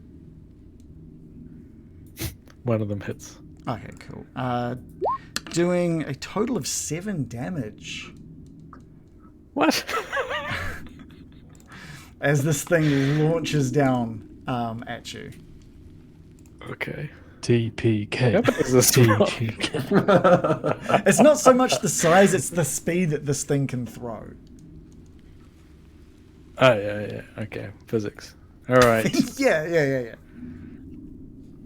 It's like a And they bullet. just seeing that it hits, they just start laughing and dancing and sort of taunting you. Yeah. Look, we just want my money, okay? And if we get it, Money. look, I just need 15%, and maybe we can cut the rest. How about that? Cut. I've been severely damaged. Biko. Biko's just going to start yelling as he sees his mates run further into the cave. Biko has dark vision, so he can kind of see into the cave a bit more than perhaps the others, but he more wants to be with his mates and not next to this little creature. So he's going to gap it as quickly and as nimble as he can down towards Lovejoy and just keep yelling, "God, it's just dangerous in here! Shit!" Okay. Anything else from Biko? That's it. Lovejoy, back to you. Lovejoy's been hearing Gildan's constant references to my money and maybe we can cut a deal, and has been yelling at retorts all the while gaining on Gildan. And as he comes to this kind of now, this ravine, or this mini ravine, he's furious seeing the pouch of money be tossed up in the air and danced with, and he strikes out again with Ray of Frost at the critter throwing the money bag up. Yeah, cool. And that's a total of 12. That is a miss as the ray shoots directly past them. What it does do is it illuminates behind them, and you can see there is quite a large opening that quickly flashes, just this big opening of the cave before losing its illumination. Jab you! At this point, there's the little stones. They've formed. You've noticed them rolling into the corners of the caves, and you can hear them all, almost like watching in anticipation what's about to happen or what's about to go down. And there's just like little voices, they're sort of talking to each other and laughing and it's ours, it's ours, it's our money now, it's ours. It's just this cacophony of it coming from the corners of this cave. Gildan. Okay. Gildan is going to close his eyes and say, "Dear Pelor, if you can hear me, please lend me some of your light and make me feel better." And he's going to cast Healing Word on himself. Okay. For 6 healing. Nice. What wasn't it? I rolled a 4 and a 3. Shouldn't that be 7? No, you rolled a 1d4 plus 3, and so you rolled a 3 and a 3, it says on my side. Oh. Yeah. 2 of them came up. Okay. Okay. So I get 6 HP back. Okay, cool. Anything else from Gildan? That's a bonus action. Oh, nice. I'm going to attempt to jump over the gap. Can you jump 10 foot My up? movement. Oh, so you're going to grab onto the cave wall? I don't know. Can I jump 10 feet up? You can't jump Maybe 10 not. feet. Is that... You'd be surprised how far they can jump. No, you can. D&D. If it was like a flat area, it would be no problem. But Yeah. it's literally almost double your height. I didn't have very high strength. If I did, I suppose I could. So it's only a +1.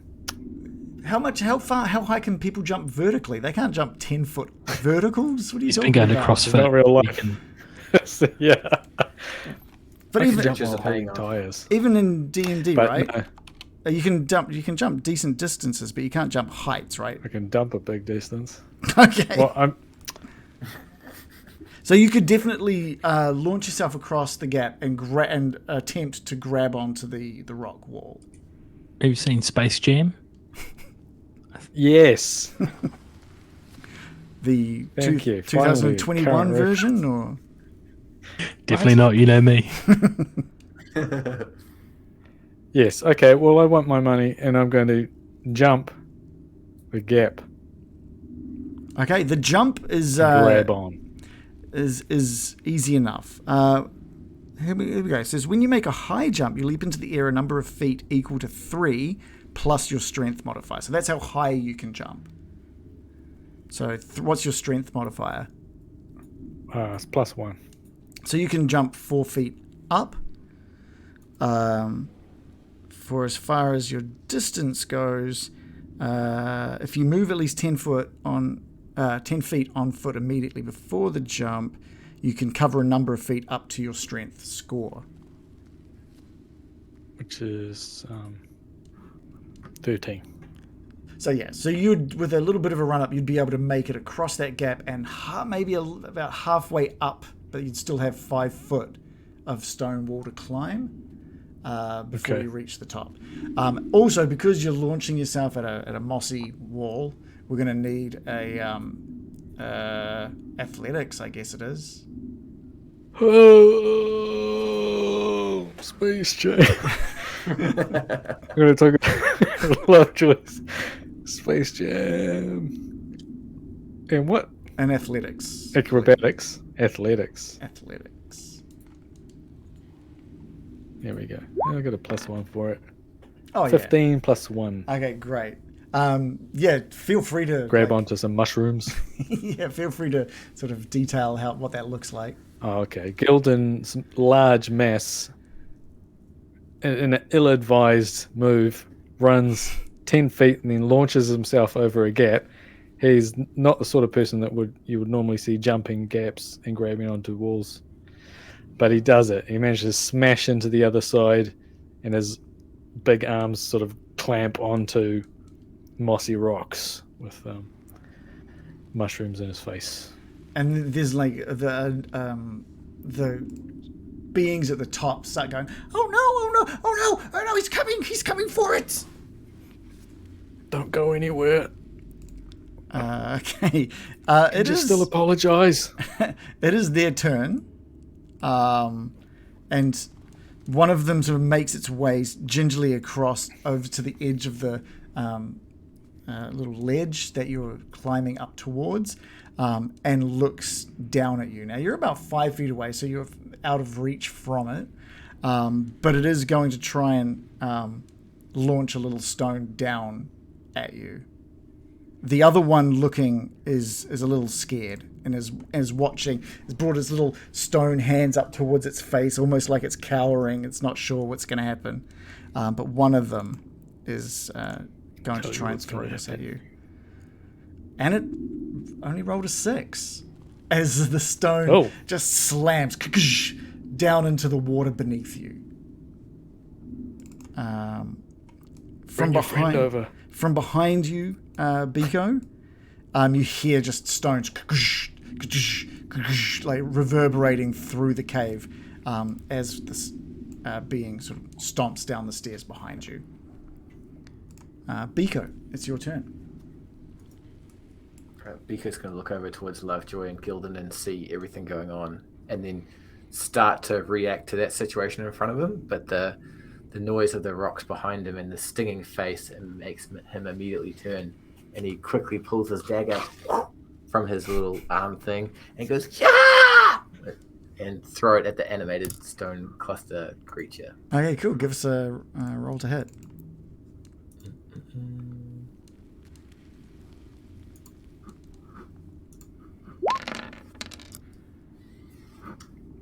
Biko rolls a total of 15 for 4 piercing. Okay, cool. That is a hit. All right, doing 4 damage to this creature. I'm just having a quick look at his stuff. Oh yeah, that's cool. It just takes knocks just like a sliver of the of one of the stones away, and that stone, because they're built of these clusters of smaller stones. The one that you do manage to hit just trickles the sort of blue liquid down onto the rest of them, and that instantly just evaporates into a little blue mist before it rolls off and falls away from this creature. Cool. But still standing. Biko's then going to run towards Lovejoy a bit. So you're sort of now seeing what the others have seen. This, but now the addition that you're seeing is that Gildan is now like grabbing onto these mossy rocks 5 foot down from the top of the ledge, where more of those very creatures you just attacked are standing. One with that gold pouch now held high, and he's screaming something in a high-pitched voice, but you're not quite sure what it is. I don't think any of you can speak the language that one is calling out. And that brings us back to Lovejoy. He turns to Biko and says, I think Gildan's in a spot of bother here, Biko. And then turns back, and I wonder if this would work. So these creatures are stone, are they? Mm-hmm. They're just regular old stone. That's what they seem to be, yeah. So what are you trying to do? I've got mold earth. They're not earth. They're stone. You target You cause shapes, colours, or both to appear on dirt or stone, Oh, creating okay. images or shaping patterns. Yeah. Okay, great. I'll The allow changes last 1 hour. it. Okay, cool. They are, as far as you're aware, and as far as the spell is concerned, they are real stone.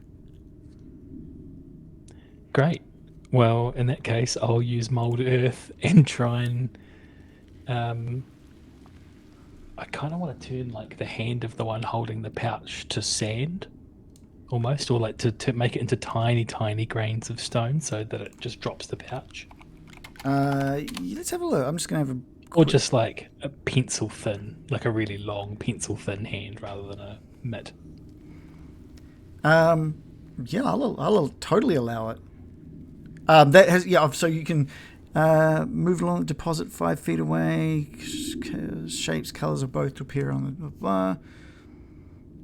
So effectively, you can use it to kind of excavate a chunk of it.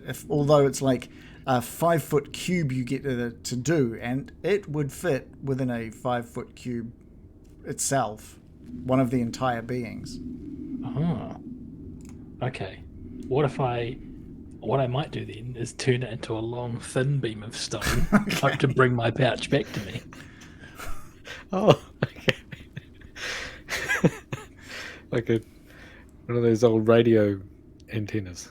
Yeah. Yeah. All right, so you want to. It will only become like I suppose it's as long as. I'm just trying to think. How thin of a pole? How far would it be able to stretch?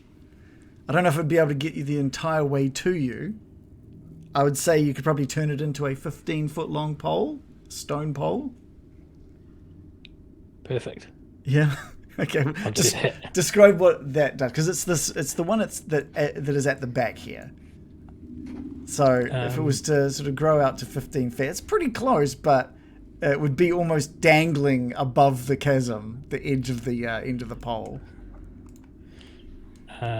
Lovejoy holds out his hand and goes, mutters an incantation under his breath. Oh, that's really lovely, moldy, stony way. And then this kind of like shuddering happens to the being, and then it just starts morphing into this thin kind of stone pole, like exactly like a car antenna, just getting longer and thinner. And the the money pouch should be on that. Okay, great. I was just double checking the rules of Mold Earth, by the way, just to make sure that stone is considered. Thing it says you choose a portion of dirt or stone that you can see within range. So maybe I have a feeling that we didn't allow that previously. I don't know, but it's there in the rules. Yeah, there is a mold stone type thing, right? Or is that meld into stone? Unless there's been an adjustment, because there's been so many Yeah. changes to things that it is now included, but This is homebrew as well, you know? sure, yeah. So yes, it does that, Yeah. and it basically the pouch is caught on the edge of that pole, and the pole clatters down onto the ground, and the edge of the pole with the pouch on it now is hanging basically 5 feet out from the ledge, but 10 feet up from you at this moment, right above the ravine. Cool. Great. I hate to say this, but I do have to jump off any minute now. No, I'm totally aware of that. We'll just go through over to Gildan.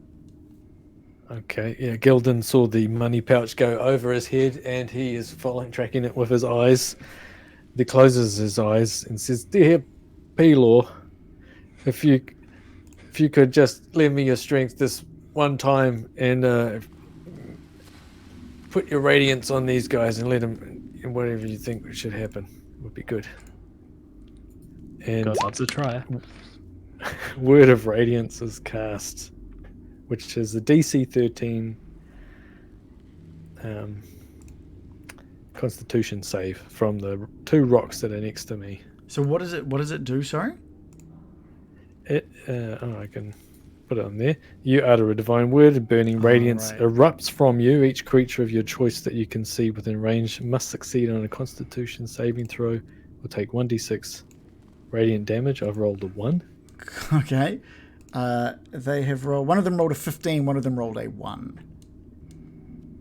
Okay, so one of them takes 1 damage. Just 1 damage. Okay. The radiant light spills out, and damages one of them. One that they had just tried to stone you. The other one sort of shields itself and manages to stop the radiant damage from doing anything. That small pouch dangling from the pole, you can hear now the sound of all of those smaller stones now calling out, "They're gonna get it! They're gonna get it!" And from deep within that big opening, you hear this roar that is echoing out now through the entire cave system. And that's where we'll end it for tonight. Big roar. Awesome first session, guys, but I'm afraid I do have to jump super quick. that is But all thank good. you very much. That was awesome. Cool. Catch Have you a next good time. night, man. Brilliant. Catch you next time. Cool. I think we're going to get some calls on that stone stuff because let's have a quick look here. You can manipulate, if you target an area of loose earth, you can instantly do such and such with it. You can cause shapes, colors, or both to appear on the dirt or stone, spelling out words, creating images, or shaping patterns. If the dirt or stone you target is on the ground, you cause it to become difficult terrain. Yeah, I don't think he was meant to be able to mold anything other than earth, but it's homebrew, so we'll just have to. Yeah. It was rule of cool for that one, I think. Yeah. Yeah, because Because I remember there was some issues in the previous one where we wanted to use it in stone. That's okay. These are crazy little magical creatures at the moment, so it's not 100% certain what their makeup is. So we'll just say that. Pinocchio factor. Yeah. We'll just say that maybe they weren't completely stone and it was just good attempt. Rule of cool. Thank you to everyone for coming and watching. By the way, do you know who I saw in chat that was letting me know about Mold Earth? It was Joe. Joe, someone who's used Mold Earth a lot of times. She's also mentioned that there's Mold Stone as a higher level spell as well. That's Griffin. Nice. Yeah. So thank you guys. Thank you guys so much for playing tonight. I hope that was good. Love your work, man. Sitting here so uncertain. Yeah, it was about great. if it was good. I reckon all of the other D&D stuff, I've just been like, hey, look, if it sucks, it's only partially me, but this is like, if it sucks, it's like 100% me. So I'm just a little more nervous about this. Well, you should just say that you stole it. Okay.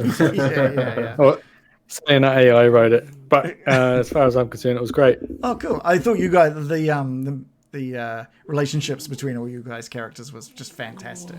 I'm really already loving these characters, which is cool. Yeah, loving the world, man. It's going to be an adventure for sure.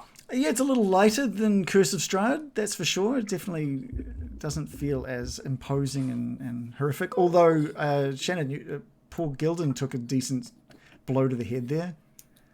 Yeah, I think that would have killed the other characters, right? Yeah, that would have killed Lovejoy. Boom. 7 damage and I'd already taken 1, but Right. yeah. Oh yeah, from the that's right, from that little stone. Imagine if that was the thing that was you would have had 1, but then that knocked you down. Yeah, I don't know if anyone else can heal people. That's a good point. You've got some good berries. You've got two more good berries after. Yeah. I got to get used to these names. So what's Lovejoy? You could try, but it would probably make it worse. yeah. True. That's right. And also thanks to everybody who stopped by and watched. That was fun. It was awesome. You guys got through. I wasn't sure how long this cave would take up. But I think it's been good. I think it's good pace. I really like the art on this map. Yeah, this is thanks to. I should probably thank them. We used funds from our Patreon and Twitch to buy this map. Actually, same for the map of the camp as well. So I was looking for certain art that would work for what I was wanting. I found a guy who does maps on Patreon, and I just signed up and supported him and downloaded a couple. So let me get. Let's give him a plug while we're here, I guess. Just bring Afternoon Maps on Patreon. So if you guys, It's got a really nice style. yeah, it is. It's a super nice style. So I'll try and utilize more of his maps when needed as well. Because the greatest thing about homebrew is you can just kind of make it fit, which is awesome. So yeah, everyone check out Afternoon Maps on Patreon. Well worth it if you need any sort of maps.